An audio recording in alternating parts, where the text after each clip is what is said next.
हर साल फाल्गुन माह में होली के पर्व को बेहद उत्साह के साथ मनाया जाता है। इस पर्व का लोगों को बेसब्री से इंतजार रहता है। पंचांग के अनुसार होली से 8 दिन पहले से होलाष्टक की शुरुआत होती है। सनातन परंपरा में होलाष्टक को एक अशुभ घड़ी माना गया है। कहते हैं कि इस दौरान किए गए शुभ कार्यों का प्रतिफल अच्छा नहीं होता है, इसलिए होलाष्टक के दौरान कुछ खास कार्य नहीं किए जाते हैं। भारतीय परंपरा में समय को केवल तारीखों से नहीं बल्कि ऊर्जा और चेतना से मापा गया है।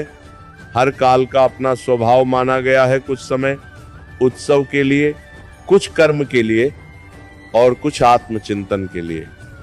होलाष्टक ऐसा ही एक विशेष समय है जिसे लेकर आम लोगों के मन में कई सवाल और डर हैं। धार्मिक मान्यता के अनुसार होलाष्टक के समय वर्जित कामों को करने से व्यक्ति को जीवन में कई तरह की परेशानियों का सामना करना पड़ सकता है और मांगलिक कामों का शुभ फल प्राप्त नहीं होता है।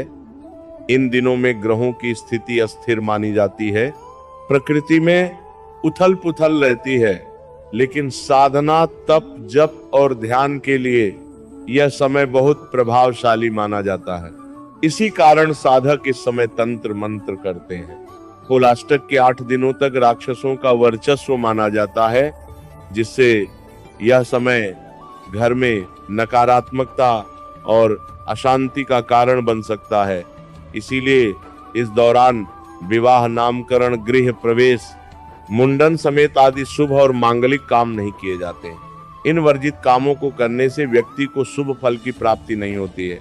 होलाष्टक के दौरान हवन भी नहीं करना चाहिए, साथ ही किसी नए काम की शुरुआत भी नहीं करनी चाहिए।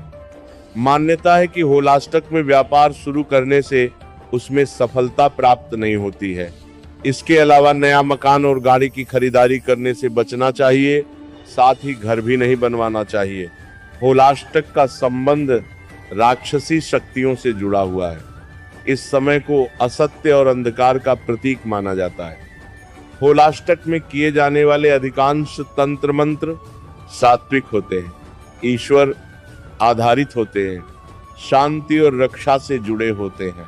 फिल्मों, अफवाहों, अधूरी जानकारी ने तंत्र को केवल डर से जोड़ दिया, जबकि वास्तविकता यह है कि जैसे चाकू से सब्जी भी कटती है और नुकसान भी हो सकता है, वैसे ही तंत्र का उपयोग ज्ञान पर निर्भर करता है। होलाष्टक के दौरान दान करना शुभ माना जाता है। होलाष्टक में अन्न और धन समेत आदि चीजों का दान करने से सुख, समृद्धि में वृद्धि होती है। इसके अलावा पूजा के दौरान सच्चे मन से हनुमान चालीसा और महामृत्युंजय मंत्र का जप करना फलदायी साबित होता है। इन कामों को करने से जीवन में आ रहे दुख और संकट दूर होते हैं। साथ ही हनुमान जी की कृपा प्राप्त होती है।